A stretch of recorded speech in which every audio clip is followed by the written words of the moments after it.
When was the last time you had a deep conversation about dating, finding a job, reaching our goals, and all the other intricate areas that make up our 20s? Every episode, I talk about these topics with real young adults who are living and learning along with the rest of us. If you want to hear how your peers are dealing with and conquering these areas of life, tune in. This is Building the Blueprint. Ladies and gentlemen, my guest today is the coolest librarian you will ever meet. She's a junior here at the University of Oregon, studying English and getting a political science minor. She's extremely lively, fun, and witty, and someone I've known for 2.5 years now. Today we're going to chat about maintaining friendships when you leave for college and move out of the dorms, social media and how that plays a role in lives of young adults today, the unique challenges and benefits of dating in college, and how young men and women can better get the attention of people they're attracted to. I'm excited and grateful to have her on the show. Ladies and gentlemen, please welcome Krissy Desmond.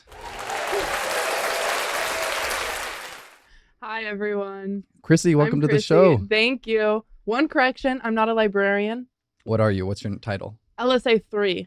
You're Lending Services Assistant level 3, which is the highest level you can actually get. Whoa.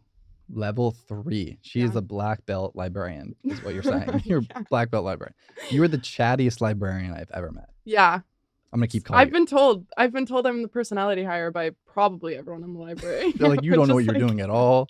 You don't read, but you're funny. Okay, I do read, actually. I mean, you're an English major. Yeah. All right.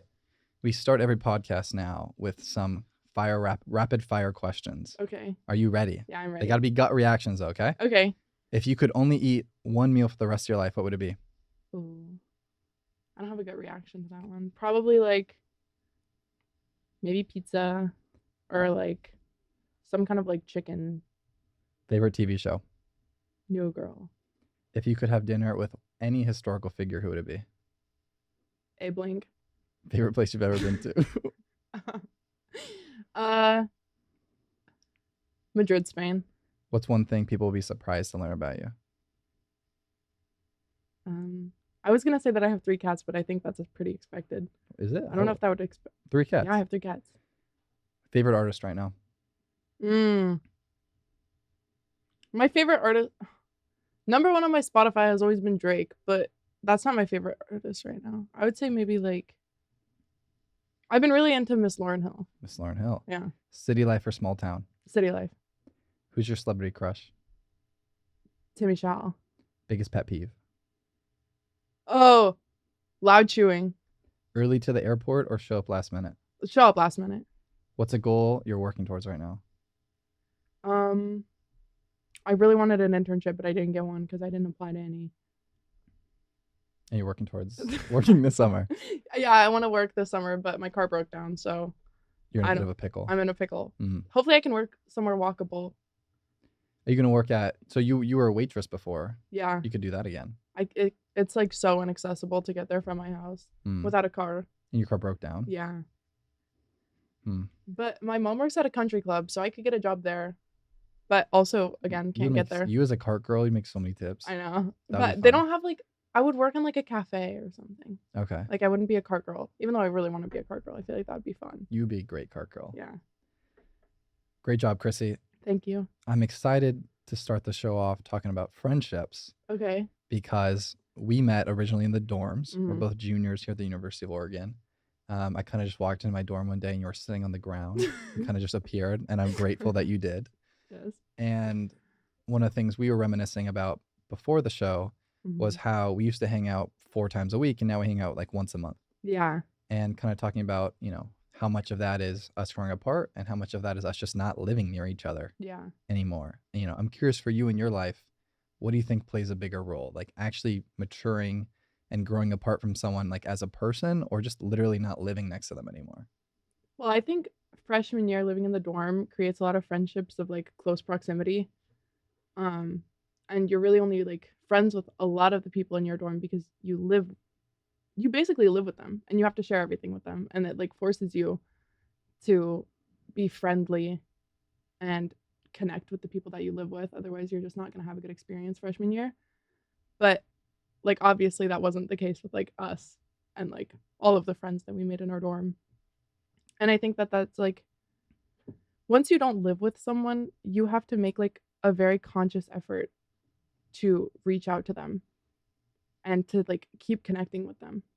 Otherwise, it's just going to fizzle out because we don't live in like the same part of town anymore. Not at all. Not at all. So it's like really hard to see you unless I like see you on campus, which I do run into you on campus. Like, I feel like the past You few do. weeks I've been You running have into seen you a me lot. Yeah. But like a lot of the people that I was friends with in Carson, I'm still friends with them, but I just don't see them anymore. Yeah. And like my roommates now are my best friends. And it's partially because I see them every day, but also partially because those are the people that I consciously chose to live with and that knew I would want to see every day. Yeah. And I don't know. I think it is hard growing up. Like I have a friend from high school. Shout out. That's my bestie. I have a friend from high school, and after after high school she moved to Hawaii to go to college. And now we only see each other like once every like 6 months maybe. But when we see each other, it's like an instantaneous click. Like Right. we're best friends again. I mean, we're always best friends, but like it's like no time has passed when I see her. And I think that that's like a true connection. When you can go however much time without seeing someone, and when you see them again, it's like that's it. Yeah. I feel like it's like 75-25. Like I feel Yeah. like 3/4 of it is like how close you live to someone. I think Yeah. that's particularly true when you're in high school and college because there's kind of that pack mentality of like, I want to hang out with these people, not just because I'm close to them, but because I like their social security in that. Yeah. Like now I have these friends and I have these people to talk to and hang out with, like in the dorms or in the fraternity house or in high school. And you're totally right that like I'm still friendly with these people. I'm still friends with them. But when I don't run into them naturally, Yeah. it's just hard, right? I think so many people do the thing too, where it's like you see someone, you're like, oh my gosh, we need to catch up. We should You never do that. we should get coffee or Yeah. something. Never happened. No. Because putting in that conscious effort is just Yeah. difficult, and just people just don't really. We're just lazy creatures in Yeah. general, right? We don't want to do that. Also, we have a lot of stuff going on. There's a lot going on right now. Not only in our personal lives, but like Yeah. it's exhausting out here. Yeah, especially in college, there's so many opportunities to do so many things Yeah. that going out of your way to see someone that you used to see all the time isn't, number one priority at all. Yeah. But you're right. There are definitely those friends that are like, you see them and it's like no time has passed. Like I think I Yeah. have that with Brendan for Yeah. sure. Of like, oh my God, Are we like allowed to name drop on this pod? you can name, as long as you think they're comfortable with it, Okay. you Yeah. can say whatever names you want. Yeah. You said Abraham Lincoln. I mean, you called him out. I don't believe that answer at all, by the way. No way that's the one person you would pick. That was told me to go with the gut. That was a panic answer. No, can I scratch that from the record? Please, go ahead. Well, you can keep it in the video. But Yeah. Scratch it. One historical figure. Maybe like who's someone that could like have a really sick story? It was like 1,000. That's like not problematic also. That slims it down a lot. That does slim it down a lot. Yeah, or maybe I would want to hang out with a problematic I feel like you person would have a just to, fun like, time with some. I feel like you would want to like party with someone. Yeah. Maybe like, well, do they have to be dead? No, anyone. I would hang out with Marilyn Monroe. She'd be fun to go Really? party with. Yeah. Like young Marilyn And I could Monroe? get that JFK lore. Ooh, that's a good Marilyn Monroe. Happy birthday. Wow. The JFK lore. But yeah, I mean, we're talking about friendships. Yeah. It's Yeah. it's tricky, but there's absolutely those people. I think about it a lot too for high school of you just like you have your core high school friends and then you just don't see them anymore. And when I see them back home, I mean, it's harder now when, when you're juniors, seniors, people have jobs and internships and people just go different places, but especially freshman and sophomore year, it's like when you're back, it clicks like that. Yeah. Right. And you're like, oh my gosh, we're so back for 80% of them at least. Right. Yeah. Obviously there's some people that change and you grow apart because Yeah. it's a very developmental part of our lives, but I think so much of it is just where you live.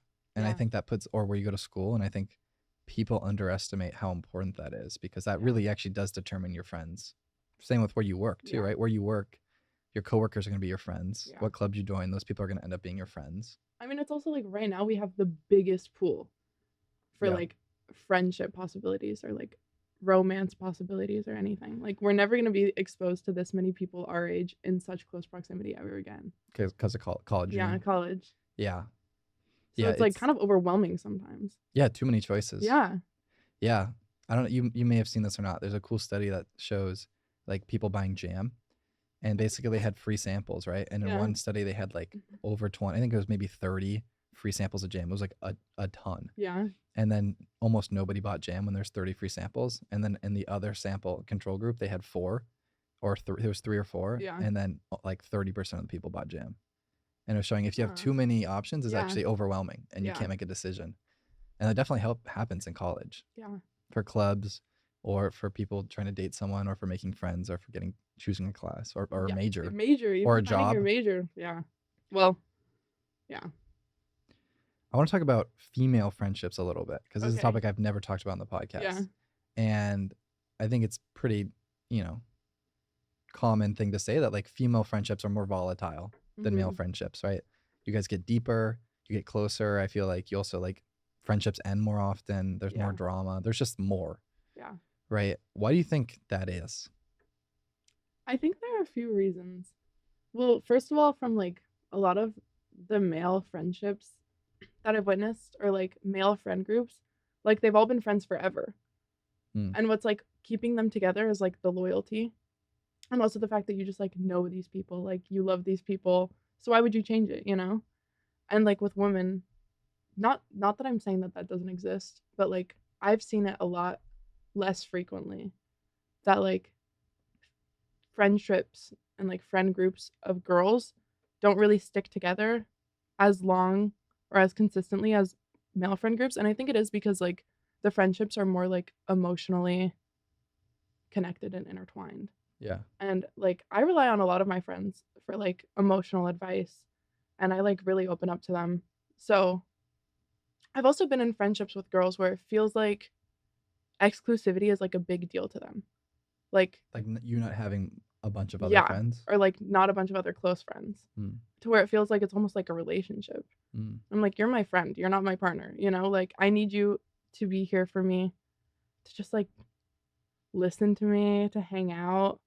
It's not the same like depth as you get in romantic relationships.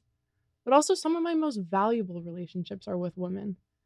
And I think that they offer insight into my life. And like a lot of my really close female friends right now, I hate saying female, a lot of my really close women friends right now, like know me so well, like know me better than myself. Hmm. And so like I'll go home and I live with all my best friends right now. And I'll go home and I'll like tell them about my day or I'll tell them about like a bad interaction I had. And they'll answer me and they'll be like, well, maybe that person had a bad day. Or like, did you think about this? Or like, yeah, that really sucks. I'm sorry that happened. You know? Versus like I'll talk to like a friend of mine that's a guy or like my boyfriend about it. And they'll be like, oh shit, sorry. Throw some Kobe Bryant quotes at You you. know, Get yeah. back out there. It's not the same like level of sympathy, which And connection yeah. or emotional intelligence. Yeah. But I Yeah. don't think that means female friendships are more like valuable necessarily. I think They're just different. each friend serves a different purpose in your life. Yeah. That's really interesting insight that you think that or you found that like women tend to want their friends to not have a ton of other friends. Yeah. Where it's like for me, I don't really care at all. Yeah. And I don't think most of my male friends care how many friends I have. Yeah. I Well, it's think only specific kinds of like friends. right, but like best friends, like I don't There like is a certain like exclusivity. Sorry, I didn't mean to No, interrupt please. you. There is a certain exclusivity when it comes to like the term best friend. Because Mm, I have like 10 best friends. And I refer to them all as my best friend. But Right. like when I'm talking to one of my best friends about another one of my best friends, it's like, can I call her my best friend? in front of this best friend. Yeah. Yeah. I don't know what to do. Yeah. I think it's I think part of it I think it's a really interesting dynamic of you all just get deeper Yeah. than we do. Yeah. Like there's much more ball busting on our end. It's also hard to tell when someone's being serious and when someone's not. Yeah.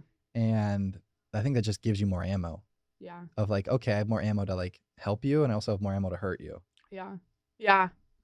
Right? Yeah, that's a good point. Yeah.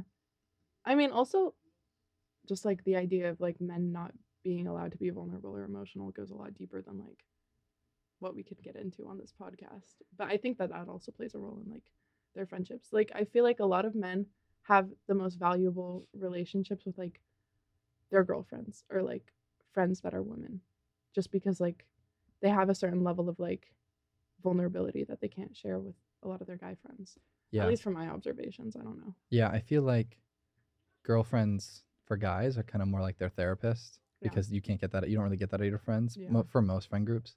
And I feel like you kind of get that out of your friends. Yeah. Like it's more. There's more therapeutic there. Yeah. And I'd rather go to my girlfriends than a man Right. for advice. For real. I mean, Yeah. and like I definitely get that out of some of my closer friends, but I don't think that's that common. Yeah. And I think it's a big issue for like I think I'm lucky to have a close group of friends Yeah. that I've known for a while, and then there's so many people out there that just don't have that tight group of people. Like it takes so long to get for guys to get comfortable to even have a deep conversation like that, Yeah.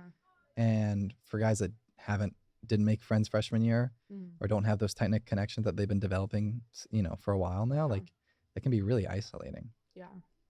and tough. But one of the many problems. But it's really interesting to see the dynamic. Yeah. I'm curious for you. Have your standards for making friends changed at all? Like, are you stricter? Are you looser? Do you have certain characteristics? Do you not think about it at all? I don't really think about it. I'm friends with I feel like Because for context, she's a very social. Krissy's a very sociable person. I think I am friends with all kinds of people. Like I can easily become friends with like people that are very shy and introverted. I mean, it's a little harder to like crack their shell and get in there. But also I feel like I have a pretty extroverted personality. So like What about characteristics like fun, Yeah. kind, ambitious? I love funny people. If I hear you make a funny joke, I'm gonna try to get like as close to you as I can. Mm.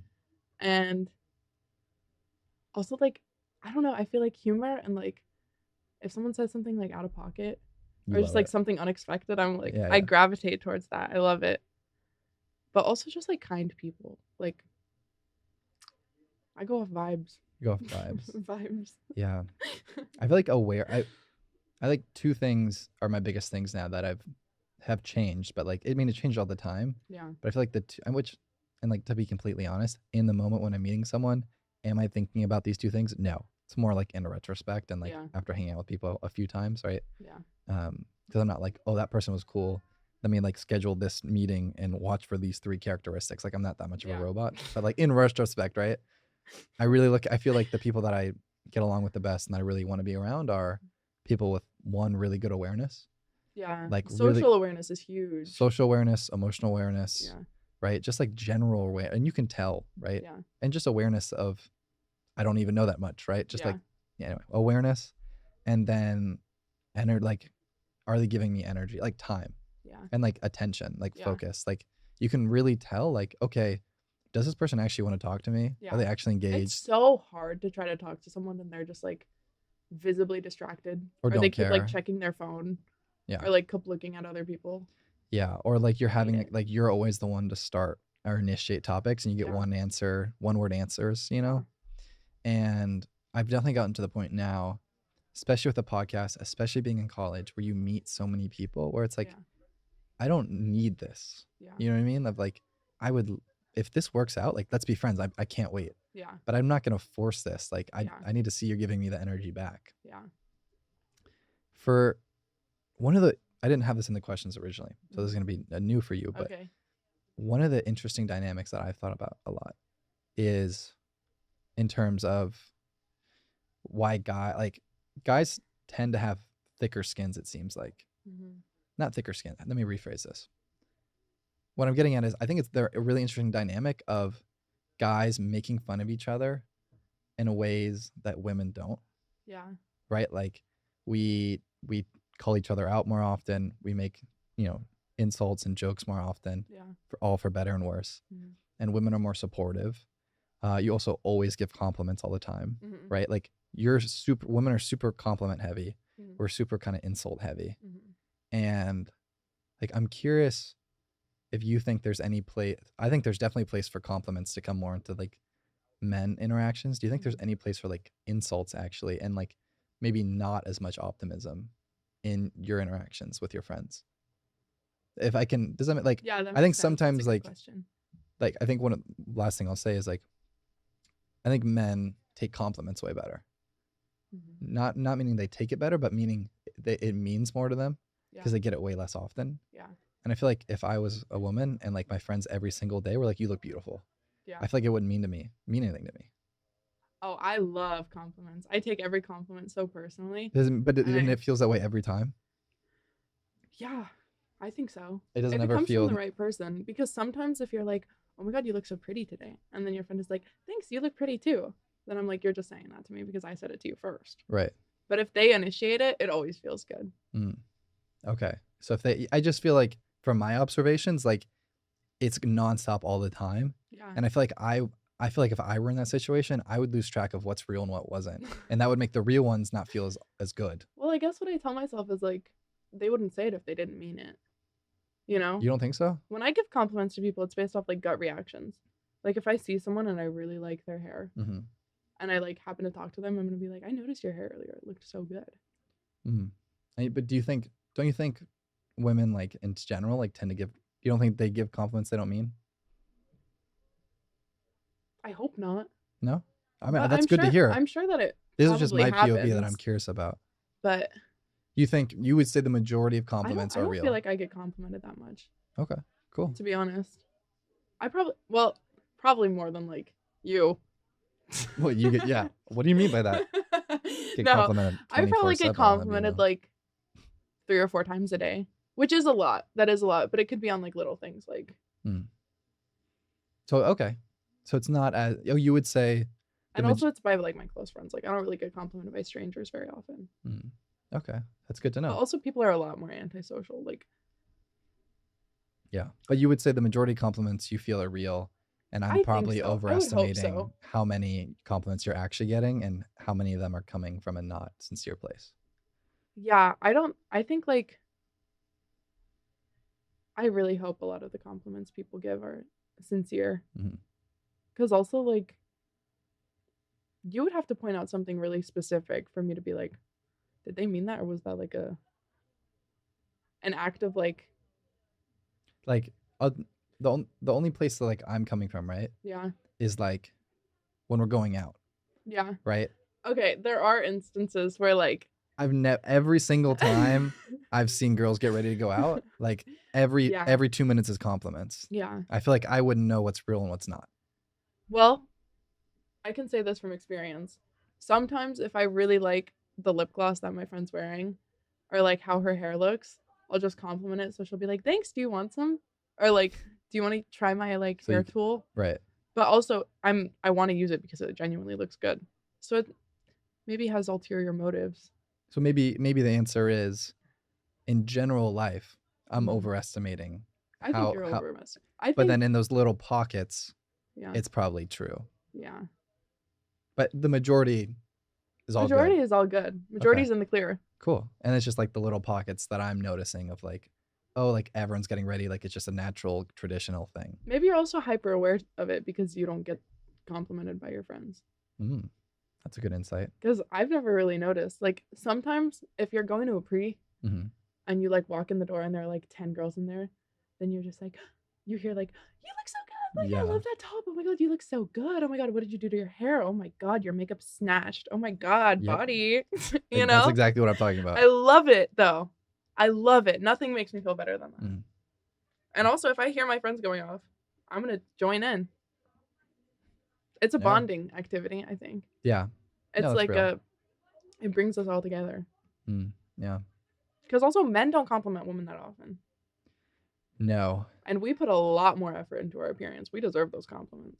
I feel like it's getting more difficult though to compliment women without it getting like misconstrued, seeming creepy and weird, right? Like I think I've definitely been in that situation where it's like I don't even at a bar, right? Like if it's definitely not if it's someone I don't know, right? It's like, oh my gosh, she looks so good tonight, right? It can be is immediately, why is this weirdo creeping on me? Not immediately, but that's I think the narrative in a lot of men's head of like, okay, like a lot of it we only see the negative, I think, or hear the negative stories. And I feel like I rarely see people do, like I feel like that was super, like when my grandpa was out at the bars, I bet that was like his go-to line, right? Yeah. Of like giving compliments, this and that. And I feel like now just with like the culture and everything being recorded and just people being a little more like the culture being more sensitive of like guys are just nervous to like do the wrong thing.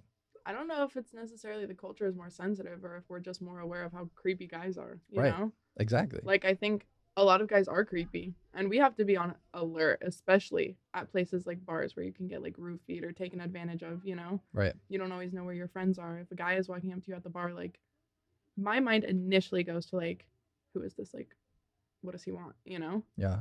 Instead of like, oh, hey, you know? Yeah. And especially like if you're not with all of your friends, which also if you're with all of your friends, guys aren't going to come up to you because you're busy, you know?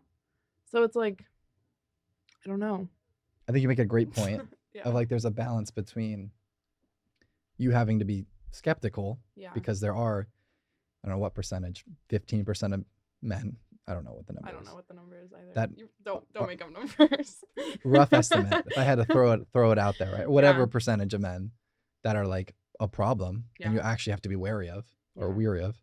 And then the rest get nervous because they don't want to be interpreted that way. Yeah. But then you also you can't just be like la la la la la, Yeah. because then that could cause actual physical harm to you. Yeah. What are some things that you think men can do to not give off those signs, to be like, hey, I'm okay. Yeah. Like, I'm not one of those guys.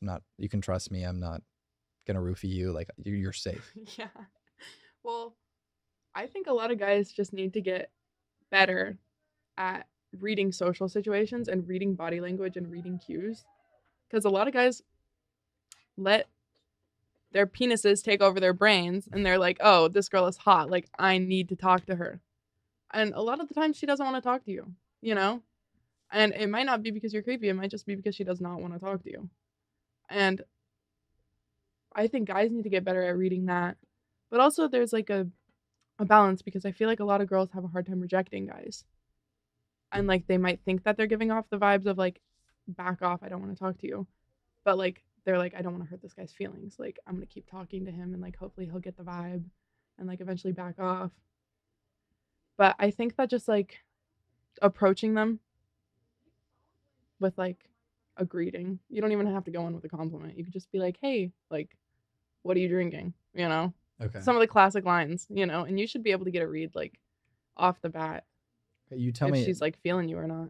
I'm gonna tell you Uh-huh. what I think. And I want you to tell me like, okay, yes, no, maybe so, okay? Okay. I think the biggest thing is body language and tone Mm-hmm. of, okay, I'm not in this person's face. I'm also Yeah. not 5 feet away. Like, I'm keeping proper distance. Mm-hmm. I'm like, standing, not hunched over and looking uncomfortable and weird. Like, I'm Yeah. standing open, confident, have a drink in one hand, maybe a hand in the pocket. I don't know, right? Yeah. Humor, Mm-hmm. I actually think is the best way to show. Yeah, I think start with a joke. That's a good one. Humor shows competence. It shows Yeah. intelligence. It also shows, hey, I'm not creepy. Like, it Yeah. shows like, hey, it gives a little bit of, you can trust me. Yeah. And I feel like body language and humor help a lot. Yeah. I think honestly the best way that one of my buddies was poking with me about, because I was all about like, okay, well, like, how do you meet more people? Like, I think you just like cold approach, this, that. And he was like, well, I think it's actually more just introduction through friends.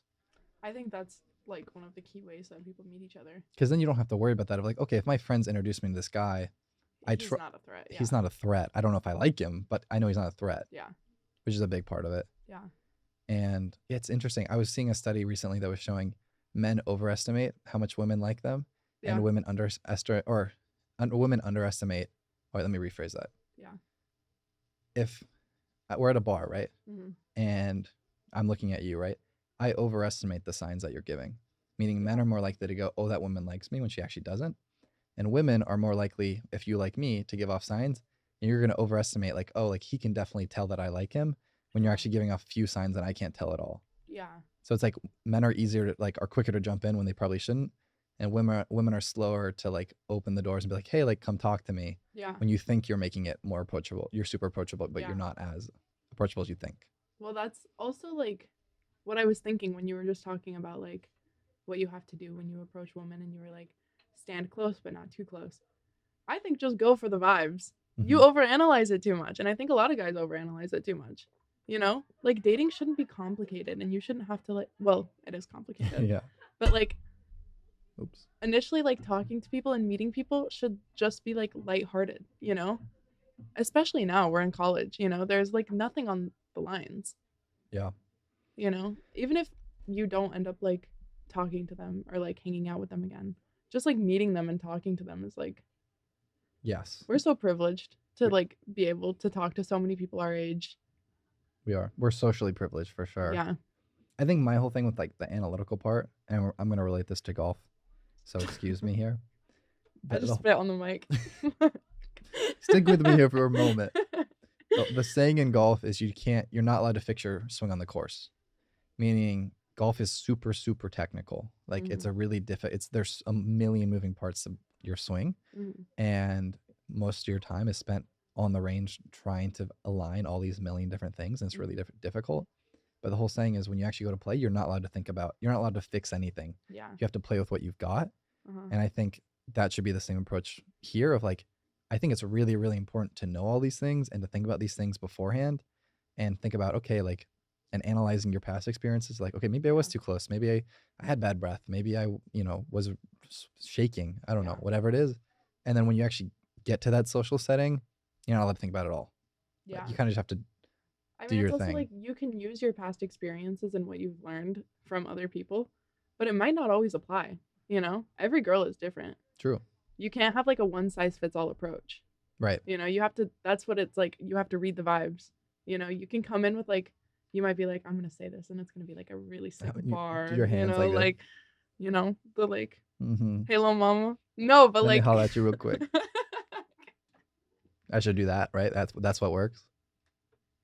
Yeah.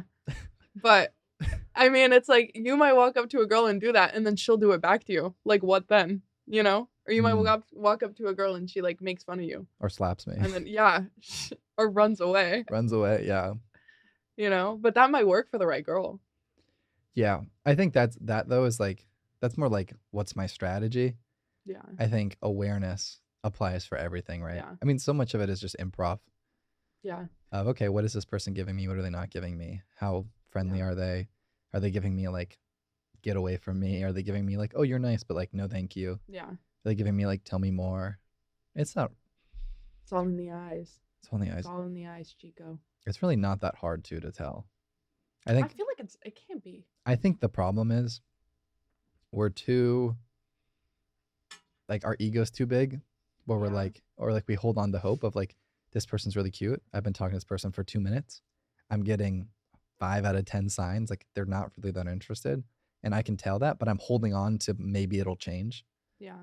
And I actually think, I don't know, I've been thinking about this recently and this could be completely wrong, but I feel like most of the time we're not, at least for me, like I'm not quick enough to jumping off a boarding, right? Like I'm not jumping off the boat quick enough and like moving on. Like holding on too long to see limerence. Limerence, good English word, good librarian word. LSI 3. I'm gonna call you librarian. Level 3 clearance librarian is what you are. Anyway, yeah, limerence is a big issue. Yeah, we gotta all learn to just like let go.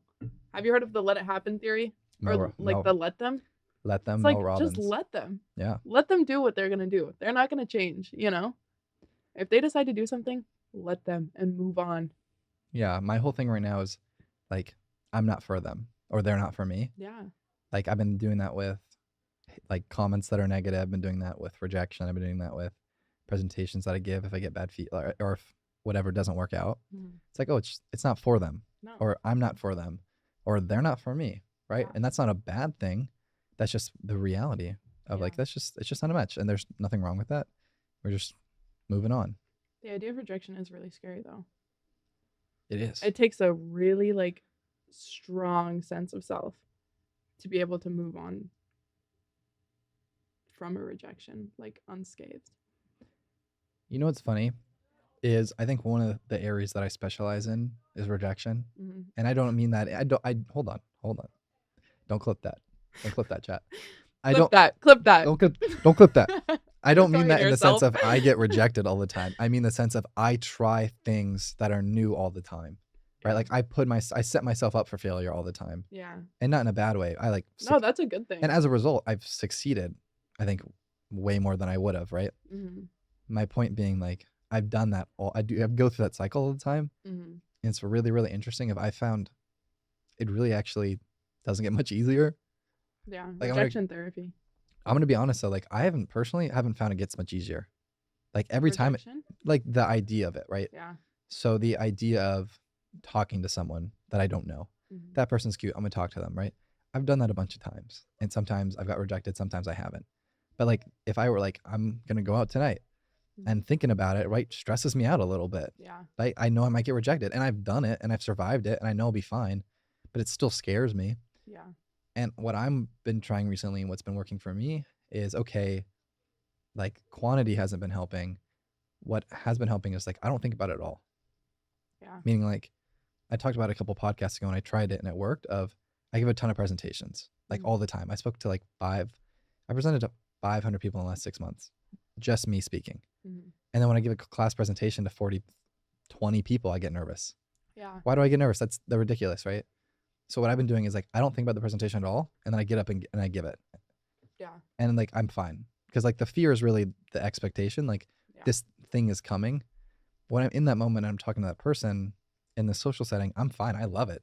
I think it's really fun. I like the improv aspect of it. I think you're the same way of like this is a new interaction. Like this is kind of fun. It's kind of a game. Yeah. But the idea of like what will happen is the issue. Yeah. And so I've been trying to think less about what's going to happen and just like let it kind of hit me in the face and deal with it then. Yeah. As kind of stupid as it sounds, I found it actually No. is working. I mean, the thing is, I feel like especially, I'm going to use presentations as an example. We know a lot more than we like give ourselves credit for. You know, I could practice for a presentation like 15 times and I could have it down and then I'll try to do it in my room and I'll be overthinking it and I'll mess it up. Yeah. I'm like, it's just because I'm in my head. I know everything that's on the slides. Yeah. And then you get up and you kill it. You know, when I'm the most stressed out about like a certain thing, like a person in my life is stressing me out or like a class is really stressing me out, that's when I'm the busiest. Yeah. Because I'm really trying to avoid being alone and thinking about it. Mm. Which maybe that's a sign that I need like professional help. But it works for me. Running away from the problem. And then I get the damn thing done. You do get the damn thing. I literally just came from my class and we had a CEO of a bank come in, like billions of dollars in assets. And he was speaking to us and he was a terrible public speaker. Like I could tell he was nervous. He was kind of scared. Like this guy's a 55-year-old bank CEO. Yeah. Right? Like it's not a unique problem to being like you're not. Yeah. I generally am at this moment in time, I feel like it's not gonna get easier. I'm like, it's not gonna get easier, but like you have to get really good at like for you or him. Anyone. Well, no. Some people are just. Wait, hold on. Let me finish. Let me tie the bow on it. Yeah. I don't mean it's not gonna get easier. It does get a little bit easier. My point being, it's not gonna like you're not gonna wake up one day and like this problem's gone away because you did it enough times. It's more like, okay, I've gotten really good at being okay with of liking the process, right? Yeah. That's my whole thing with confidence too. Of like you don't wake up someday and I've got confidence now and I don't. Yeah. You're not like I'm not a 10 out of 10 confidence every day. Yeah. Some days it's 2, some days it's a 5, some days it's a 10. Yeah. Right? Like the reality is it swings and it ebbs and it flows. Some days will be easier, some days will be harder. Yeah, keep going. But the key is you have to love the process and you have to be dedicated to like, I know this is just a part of life. Like life is just doing things. Yeah. Like I'm gonna eat shit. It's gonna suck.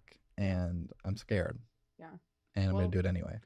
The thing is, you can't be good at everything. No. No one is good at everything. You should not be good at everything. No, you're probably good at like 2% of the things ever. You know? Not even. Not even. And that's okay. It's okay to say I don't know. It is. I'm talking to the camera now. It's okay to not know. There's actually more validity and more respect for people that can admit that they don't know something versus trying to come up with a bullshit answer. Mm. Get it, Krissy. Get it, Krissy. Thank you. I was listening to a behavioral scientist recently, and he was talking about. Immediately, she smirks at me.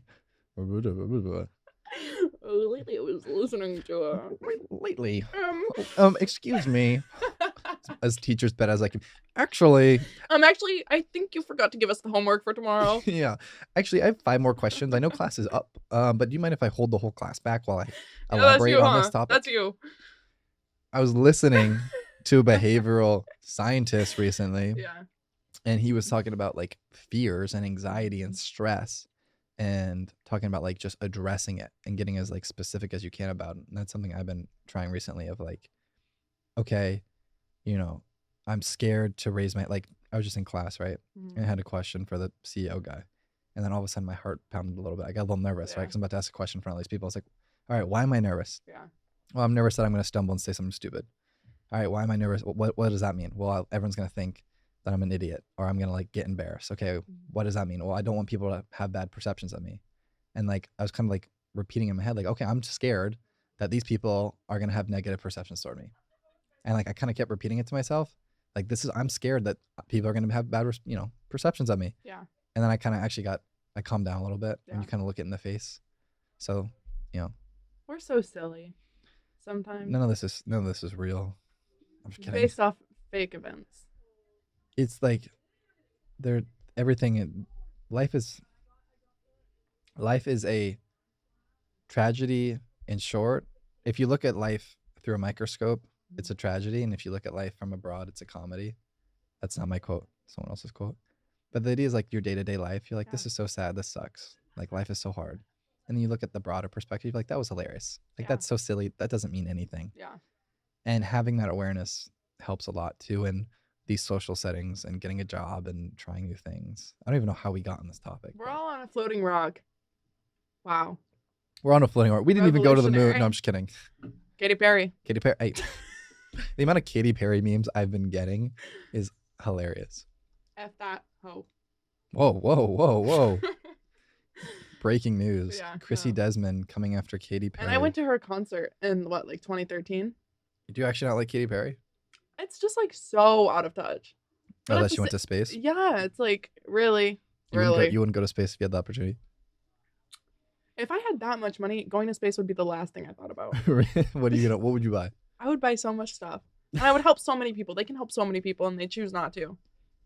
I mean, it's a balance, right? Like they Yeah. definitely do help people. I think part of it too is like they're not allowed to, like they can't really talk about it because then you kind of look like a douchebag if you're like, I helped 1 million people. And we're like, well, then don't tell us that. Like, just do it. Yeah. Like, Well, I'm you know sure that some guy of on that TikTok happens. that's like, can I have 1,000 orders of this? It's No. for the homeless. And then he gets all the food for free, which then- like it's probably good for the yeah, yeah. restaurants, you know, and I then know he what you're goes talking out and hands it out. Yeah. And everyone hates him. You know what's crazy is Mr. Beast was talking about this. How the videos that do the worst are the ones of him helping people. Yeah, the ones of him like flexing his money are probably the most popular because no one has that kind of money and they want to see what it's like. Well, and people don't respond. People don't watch good. Yeah. They watch bad. They watch like fiery drama stuff. Yeah. When he's building wells, no But one cares. I'm sure if like any of these celebrities donated like a few million to like a campaign or an organization, Fuck, I've done that twice. an organization like that would surely be like in the subheads of like the Daily New York Times, you know, like Katy Perry donated $10 million to like. I bet you could easily do that without getting headlines. You think? I think it's both. Yeah. I think they donate money that we don't know about and they do good things, and I'm trusting that they are, and obviously they can always do more. Yeah. Social media, Okay, let's get into it. big part of being a young adult today. TikTok. Instagram, YouTube, all that. Yeah. What are the best and worst parts of social media in your life? The best parts are that I can talk to whoever I want whenever I want. Essentially, you know, I can talk to my friends that live out of state that go to other colleges whenever I want. I can call them. Not that that's really that's more like iPhone, but I can like keep up with my friends too. I keep up with like hundreds of people on Instagram. And like I would have no idea what's going on in anyone's life if it weren't for like social media. And I wouldn't get an insight to like who they hang out with and what they do. But that's also a really negative part of it because I shouldn't know this much about so many people. You know? Mm. Like we should not be so connected. Really? I don't think so. You think people know too much about each other's lives? Yeah, I kind of agree with you. I think so. Can you elaborate on that? I think it's like there are influencers that I follow because I like their style or I like their sense of humor. And then all of a sudden I know their entire family and I know where they're from and I know where they went to college and I know their dating history. Mm. There's no reason I should know that about someone that I'm never going to interact with. Mm. you know? We're consuming so much and we're comparing ourselves to it. And I think it's really bad. That's a really interesting point. We know too much about each other. I think that's right. Yeah. I think beyond celebrities too, of like just other Just like, everyone that I follow. yeah, it's crazy. I could have an IG mute, an Instagram mutual, and like I could know like where they live in Eugene, what they did over the weekend. It was Right. their best friend's birthday. And then I could walk past them on campus and not even acknowledge them. Right. Do you think that happens because we as humans like have an ego and want to be seen and want to be appreciated and valued? I do it. I don't I know. post, you do it, you Yeah, post, right? I Like we all post. do it, I want to look like aesthetic. right? I choose the best pictures to look the best. Right. I want people to, and also I think it goes with like, I want people to like click on my Instagram account And go, oh, and she's go, pretty. oh, she's cool. She knows what she's like. Yeah. She's doing cool things. Or like, oh damn, she's shit, she has hot. cool friends. Like, Yeah. damn, like what a cool She life. traveled to where? Yeah. When in reality, like, it doesn't really But matter. why do we want that? I think it's just like ego. But also it's fun, I have so much fun posting on Instagram. I love taking pictures with my friends and like posting it so everyone can see because I want to show off. I want to show off like how awesome my life is, even though a lot of the times it's not really that awesome. Yeah, I think the question there is, okay, where's the balance between Yeah. this is fun, I'm staying connected with people, it's entertaining, and then to the point of like I'm doing this because I'm trying to get a quick hit of dopamine so Yeah. that I feel better about myself, or like I'm just rotting away on this for hours even though it doesn't matter at all, Yeah. right? Yeah. It can be bad because if I really just wanted Instagram for fun, then I would post a lot more and I would post a lot more pictures that I maybe think that I look unflattering in. Well, that's what like burner accounts are for, right? Secondary accounts. Like I have a bunch of friends that Those have are kind of fallen off though. has Get fallen with off. the trends. Instas are out. But that was a thing, right? It Where was it's a like you have thing. an account where you have your 50 closest friends. Yeah. It's just like a story, right? Yeah. It's the same part thing of a story of like you can post whatever you want. You don't have to worry about you looking your best. Yeah. It's more real. Well, I also think like Instagram main accounts, this is like a kind of crazy conversation. Like our ancestors would actually die if they heard us talking about this. What are they talking? Yeah. But I think like main accounts have become it's been like trendy that they're more like candid, Mm. Like you're trying to not impress. Yeah. Yeah. And it's like I'm just gonna post like these random pictures and like who cares what I post? But it's like you really do care in the end. Yeah. And it's like you're trying to look effortless and it's coming across as effortless, but it wasn't effortless. Yeah, I mean, it's one of those things where it's like I don't really think I can deny it. I mean, I think there's two parts of it, right? Mm-hmm. My I call it like my like professional account, like is different. The Nick Batchelder plug. Right. I think it's really interesting. Good plug. I literally didn't went right over my head. From my point of view, I think it's interesting because I have two accounts. I have my main account, which is like my actual. I post pictures of myself, which like to be completely honest, thinking back on it, I really just post pictures because I want to look good. I want people to think, oh, Nick looks good. He's cute. He's doing cool things. Also, it's like the gratification that you get when like you're doing good and people from home like see you doing good. And you get all the comments. Yeah. And you look good. Right? Like I go back on I have fucking 5 posts and I'll go back and be like, damn, look at me. Right? It's like that's just all ego talking. Yeah. And then I also have the business account where I post like conversations like this and I post personal quotes and I post all these other things that 75% of the time, like I don't really want to post. My ego doesn't want to post. Like I would say 90% of that content I would never post on my other account. I either don't look great. I'm talking about things that are a little like I don't need to be sharing that with people. Like that's not sensitive, vulnerable. Yeah.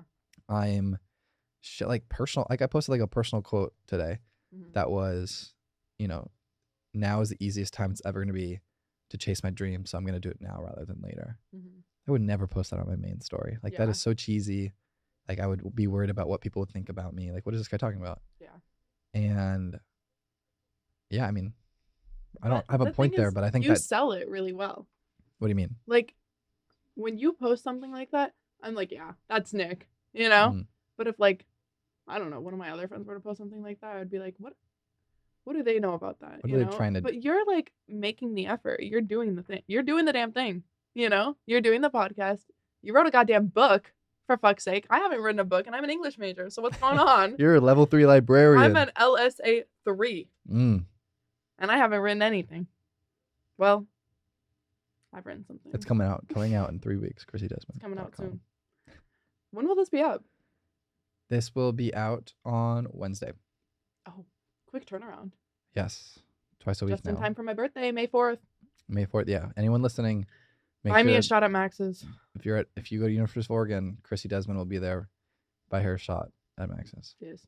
But you sell it really well. Thank you. I feel like you have a really good balance of like, I mean, it's authentic, right? Like that. yeah, it's you. But it's really interesting. I think because that's so authentic, it really calls out my other page of like, that's not authentic. Yeah. You know what I mean? I think because I have this page that is super vulnerable and I'm scared about and is authentic and is super me, it really goes, okay, then that's not you at all. And I can't really ignore that. And I'm not saying I'm going to get rid of it, Yeah. but I'm not ignoring that fact. You know what I mean? Like Yeah. it definitely sits where you're like, okay, I kind of have to be like, oh yeah, that's not me. It's kind of a game. It's just there for perception and social status. But also, isn't that a part of you? Social status? Mm. What do you mean? I feel like your ego is such a big part of you. You know? Not you specifically. Oh yeah. I mean, Like everyone. Like how you portray yourself. but your ego isn't you. Yeah. Your ego But is. it affects your actions. Ego is probably the biggest player in the game, in the mental game, Yeah. but it's not who you are. Yeah. I think not you. I think people think that they know themselves very well. I Yeah. think maybe we do know ourselves really well, but how we like show ourselves to the world and what kind of image we portray and like how we want other people to think of us speaks so much louder than who we actually are to the perceptions of the other people, not to us, because who you are should only matter to yourself. Yeah. But I don't think most people realize their authentic self. yeah. You Which know is what I mean? hard. It's hard to. I still don't know my authentic self. I think I've getting closer because I'm doing all these things and, pushing the limits in all these ways. But Yeah. I don't think I'll know my true self ever, technically. I think there's Wow. always going to be more, right? That's deep. Yeah. I think there'll always be more to discover, Yeah. but that's part of the fun. Do you think you push yourself out of your comfort zone to learn more about yourself or the outside world? Myself, for sure. Yeah. 100%. But if you knew, okay. Go ahead, no. Yeah, no. Keep going. I mean, it's I like to think of it as like we're all super, super selfish. Like I like to think of it as like I'm an absurdly selfish person. And, I'm doing all these things because I'm selfish. Now, selfish doesn't need to be a bad thing, Yeah. right? Like I could be giving money to charity and I could still be selfish because I feel better about myself because I'm doing that, right? And like I like to think in the sense of like everything that I do has a hint of selfishness because we're just humans and I'm myself and like that's okay. And so like the majority of things should not be selfish reasons, but like I like to think like, okay, I'm gonna write this book and 70% of the reason for writing it is it's gonna help people. And 10% is to make money. And 10% is so that I, can say that I wrote a book and I get some social status, right? And 10% is because it's going to be hard and I'm going to develop as a person. And so like, I kind of like to break it down like that of like, there really isn't one reason to be doing any things. And I do think some people like try to put too much pressure on themselves to like be perfect. And I think, or like doing everything for like 100% of things for the right reason. And that's something I've definitely dealt with when I do a bunch of things. It's like, okay, why am I doing this? Yeah. Because I know deep down, like there's a bit of me that's doing it for money or for social status or so that my ancestors will say, oh, like great grandpa Nick was a badass. And there's like, but that's okay as long as, the majority of the reason you're doing things is for the right reason. That's where I'm at. Well, I also think that it's more harmful when people think that they're doing everything for the right reason and that they're not selfish. Denying it. Yeah. I think denial is a river in Egypt.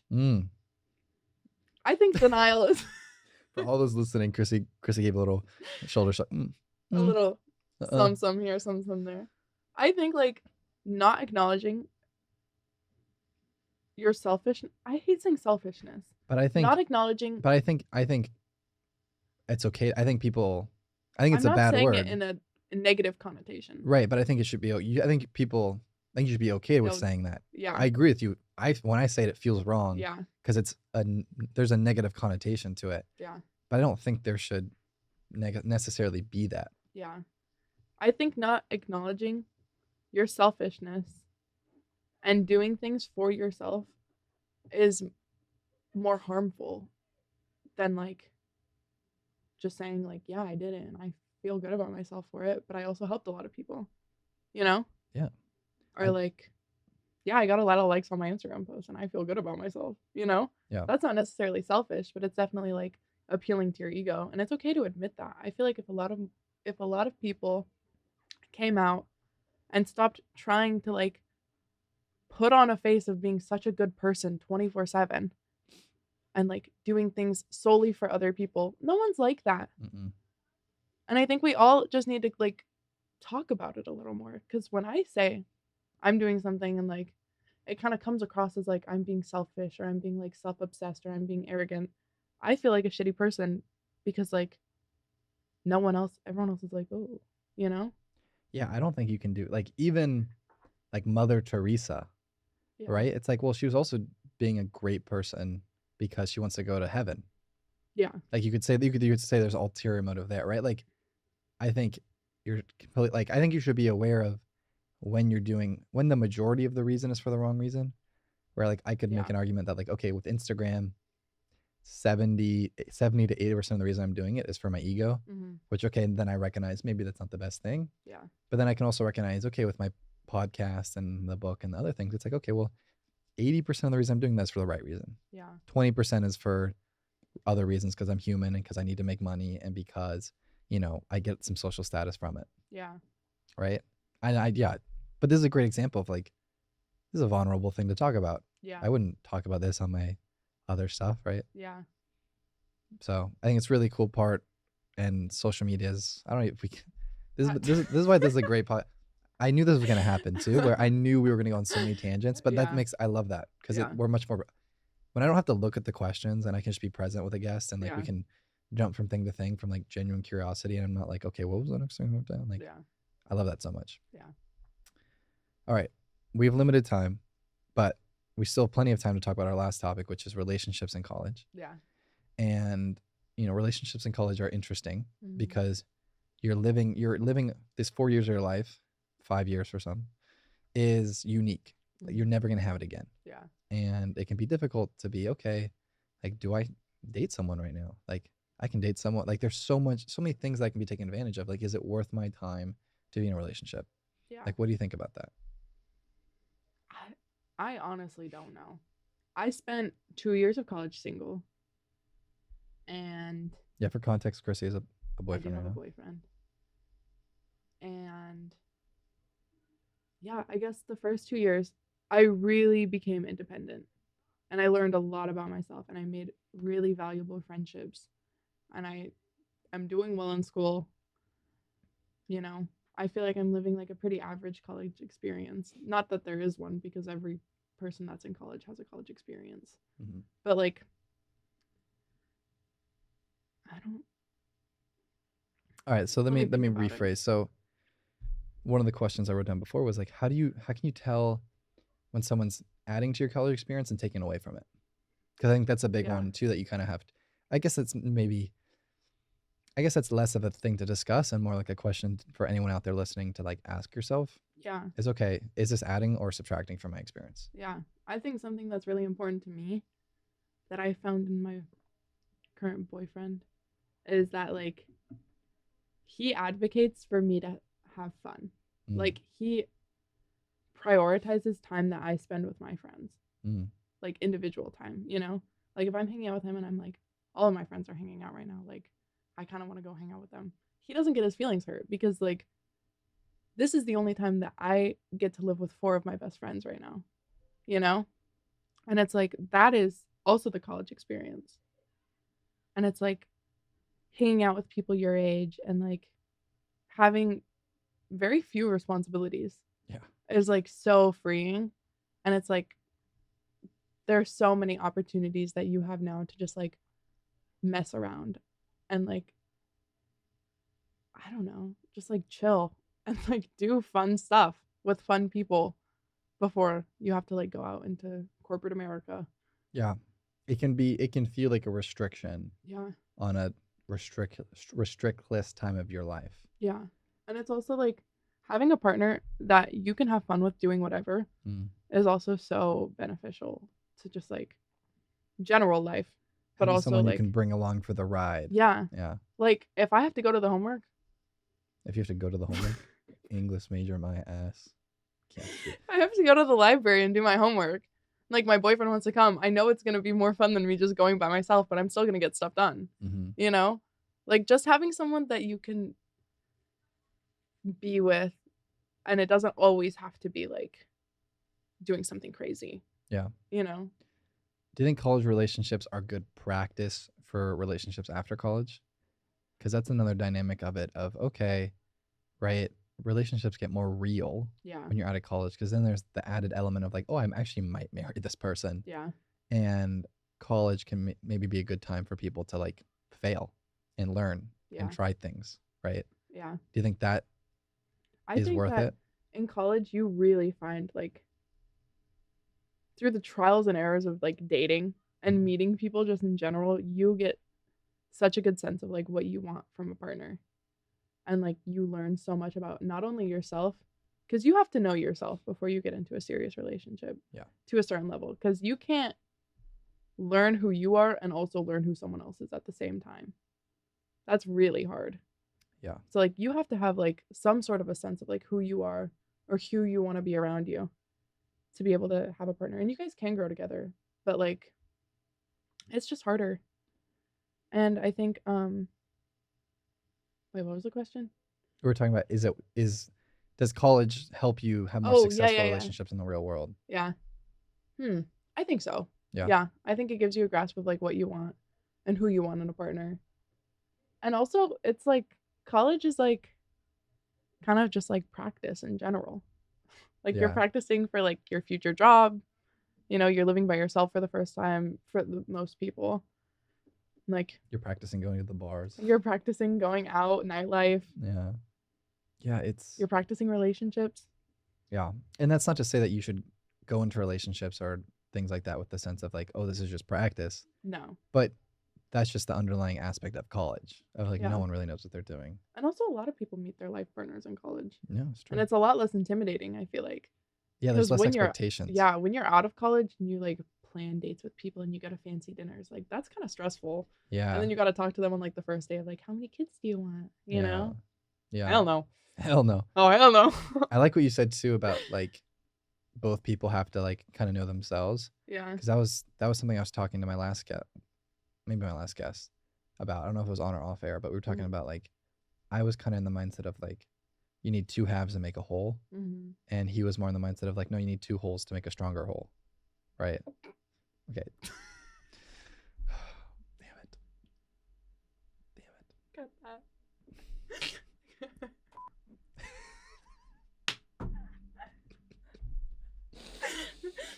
I think we just need to end the episode. I don't. We're going off the rails now. We. Do you have a stronghold, Nick? I ain't saying that. Yeah. Anyway, you do have to know yourself before, because also not knowing yourself can be harmful to your partner. You know. Yeah, definitely.